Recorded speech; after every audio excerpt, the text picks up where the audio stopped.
Smiledog.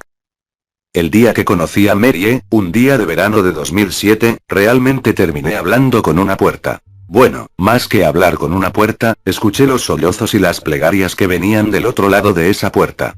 Hablé con Terence, el esposo de Mary, durante 15 largos años.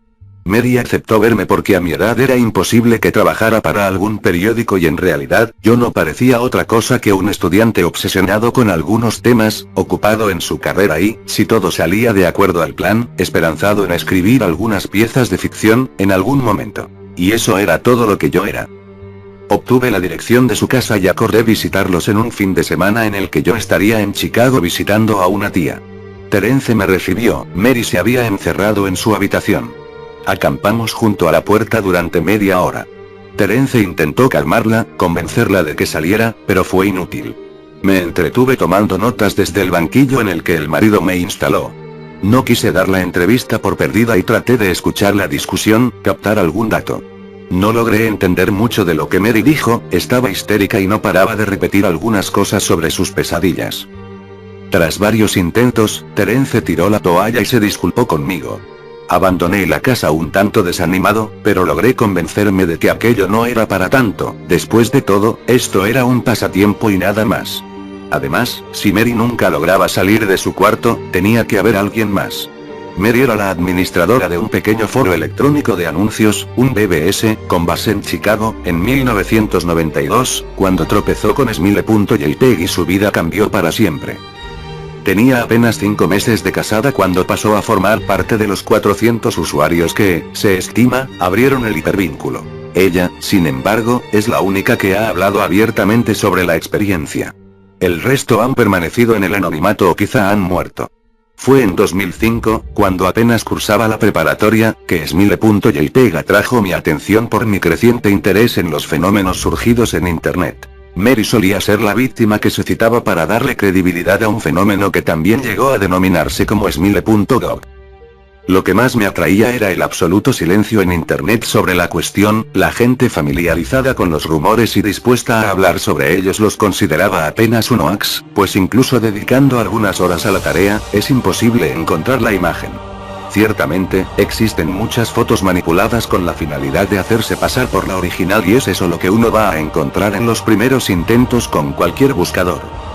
A la imagen original se le atribuyen efectos colaterales muy significativos. Ansiedad aguda, delirio y en algunos casos, epilepsia.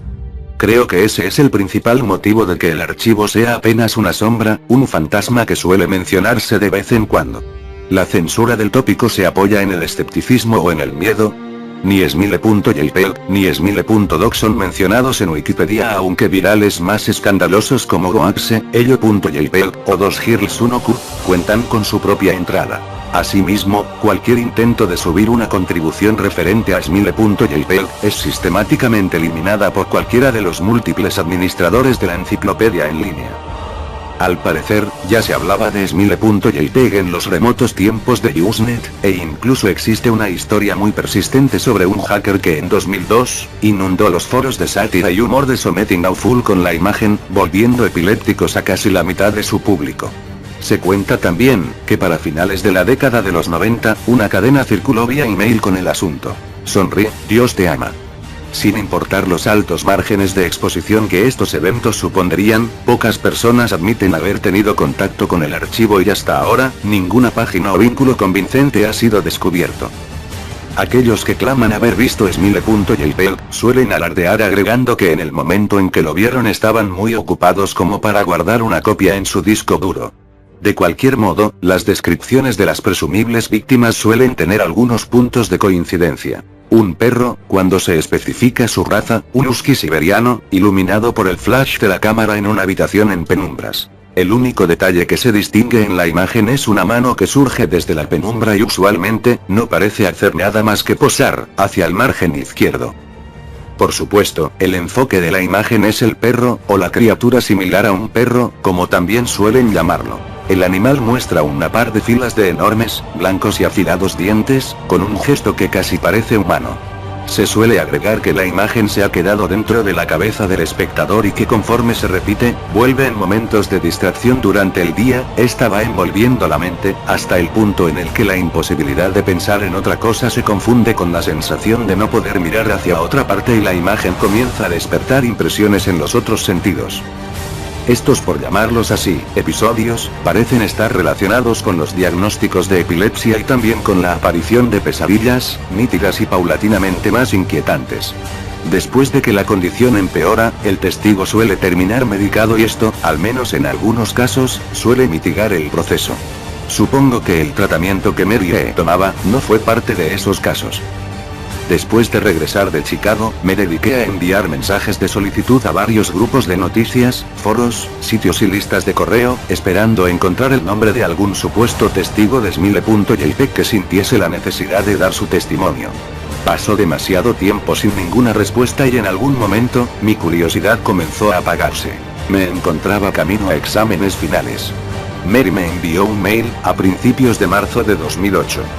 Para jml@****.com. T. enerma@****.net. Asunto. La entrevista del año pasado. Todavía tengo mucha vergüenza por el modo como te traté cuando me visitaste. Espero comprendas que no tuviste nada que ver con esto, fue por mis problemas y creo que hubiera podido ser más amable y espero que me perdones. Tenía mucho miedo. Me siento acosada. He vivido así durante 15 años. El perro viene a mí en mis sueños, cada noche. Sé que parece mentira, pero es cierto. Hay algo, un color, algo que hace que las pesadillas que tengo no se parezcan a ningún sueño que hubiera tenido antes y ya no recuerdo tanto los sueños que tuve antes. En mis sueños, nunca me muevo. Nunca hablo. Simplemente estoy mirando la escena de esa foto horrible, veo la mano, veo el perro y el perro habla. He pensado qué hacer durante mucho tiempo y he tenido mucho tiempo para pensarlo.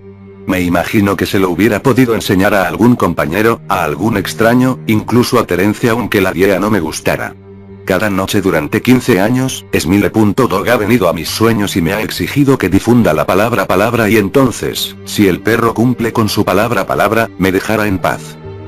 Lo que me detiene es pensar en lo que haría si me miente y si no la cumple. Y si todo se pone peor después de que lo obedezca, entonces ¿qué? Así que nunca le he hecho caso. Durante 15 años mantuve el disquete escondido entre mis cosas. Todas las noches viene y me exige que difunda su palabra. Pero yo he aguantado. Muchos de mis amigos del foro, los que vieron el archivo, dejaron de postear y luego se mataron. Otros simplemente desaparecieron y no supe más de ellos. Son los que más me preocupan. ¿Qué decidieron? ¿Le hicieron caso? Perdóname, pero cuando hablaste con mi esposo y acordaron una cita yo sentía que al fin me iba a volver loca. Había decidido darte el disquete. Ya no me importaba si el perro estaba mintiendo o no, quería que todo terminara, como fuera. Tú eres un extraño, alguien de quien no tengo idea de su vida y con la que no me siento obligada a nada. Por eso pensé que sería más fácil, dártelo para tu investigación y que no me importara que fuera a pasar contigo. Pero antes de que llegaras me vi en el espejo y me di cuenta de lo que estaba haciendo. Estaba a punto de arruinar tu vida para siempre. No pude soportarlo, todavía no puedo. Tengo mucha vergüenza de lo que estuve a punto de hacerte y todo lo que espero es que esta advertencia haga que recapacites y dejes de buscar el archivo. Porque puede que te encuentres con alguien más débil o más inconsciente y no dude en obedecer sus palabras. Todavía estás a tiempo de detenerte. Sinceramente, Mary. Terence me llamó unos días después, estaba en la ciudad y quería verme, lo cité en un café. Mary se había suicidado. Después de cremarla, había decidido revisar sus cosas, sus cuentas de correo y su ordenador. Fue hasta que me contó que había dado con el email que su esposa me mandó, que me di cuenta del verdadero estado en el que se encontraba. Era poco lo que quedaba del carácter afable y seguro con el que me había encontrado el año pasado. Me pidió que hiciera caso de lo que su esposa me había advertido. Había encontrado el disquete, etiquetado simplemente como Dog, en una estantería, en medio de un libro. Lo había roto y le había prendido fuego hasta volverlo nada más que un pedazo de plástico negro y retorcido. Silbó, me dijo. Noté su rostro palidecer mientras intentaba tragar saliva y luchaba por explicarme, por encontrar las palabras correctas para explicarme. La cosa silbó, la cosa, y trató de disimular el tono de su voz, el temblor de sus manos, dándole un trago a su taza de café. Y la cosa aulló cuando se estaba quemando y... Noté el cambio en su cara, conforme se daba cuenta de lo que me estaba diciendo como si fuera un animal, vivo. Me conmovió, quizá demasiado. Tengo que admitir que no supe cómo manejar mi encuentro con Terence. Si esto era una broma, era una muy buena. Pensaba, para calmarme, que todo era un engaño. Parecían una pareja seria, pero hey, quién sabe, quizás solo se habían estado divirtiendo. Luego encontré el obituario de Mary e incluso, encontré una pequeña nota que cubría su muerte en la sección policíaca de un tabloide de Chicago. Estaba muerta, al parecer, aunque ni la nota ni el obituario decían nada acerca de un suicidio. Decidí abandonar definitivamente mi pasatiempo, sobre todo porque estaba por finalizar el semestre y tenía que concentrarme en los exámenes. El mundo tiene formas extrañas de ponernos a prueba. Casi después de un año completo de que viera al esposo de Mary, recibí otro mail. Para jml@***.com. De elzair82@***.com. Hola.